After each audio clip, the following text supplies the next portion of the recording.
Systems medicine is effectively mass pooling people's medical data to be passed on to clever data engineers with the idea that patterns and discoveries would emerge, enriching our knowledge of chronic disease.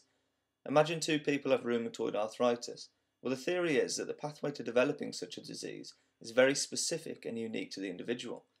This system is not something that would just help research on a national scale, but on a global scale. Medical research to date has very much focused on looking at one variable, one risk factor, one factor at a time, and trying to find out the effect of that one variable on the disease outcome. And so far what we generally find is that most input variables, whether that's alcohol or smoking or any kind of genetic risk factors or any other lifestyle risk factors, they probably have a small effect on increasing someone's chance of developing a disease. An alternative to this reductionist approach would be to use a systems approach, which tries to ask how do these 10 risk factors interact with each other in real time in a complex way. So it's quite difficult for researchers to get access to large-scale data from different hospitals and different counties. You have to literally go and visit each hospital one by one and speak to the people there and say, can I have access to all your data?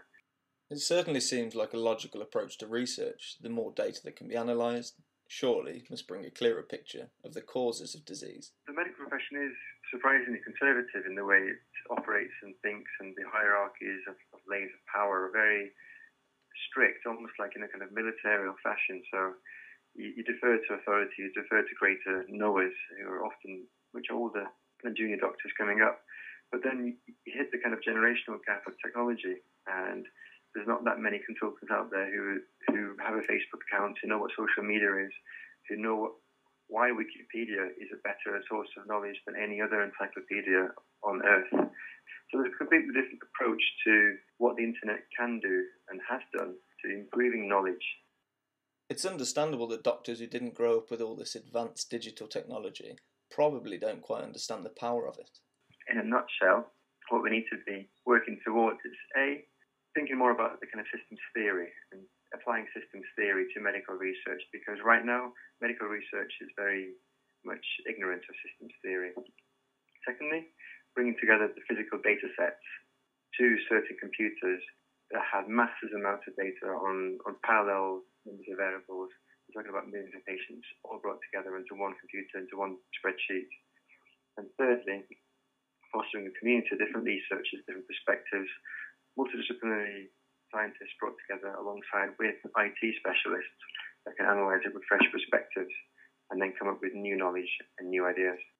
It does make sense to bring together all of these bright minds and to utilise the resources they have at hand. We can't be ignorant of the forces of the private industry that are eager to get involved and to do stuff. So how exactly that's going to pan out, which is the sphere of the public sector and which is the sphere of the private sector, and also the NGO sector, the third sector, let's not forget, has done phenomenal amounts in bringing together all the collaborative teams that have led us to things like Linux, to Firefox, to Wikipedia, etc. The same sort of energy is what is in the future could be used to bring forth the next advances in medical science. It does make you wonder whether in a generation's time people will look back at the system we have now and think how crazy it was that we didn't utilise our technology in medical research. So I think if the incentives are right and the companies want to create secure systems, they can find the right people that will make the secure systems, in a sense, untouchable and secure enough for the system to work.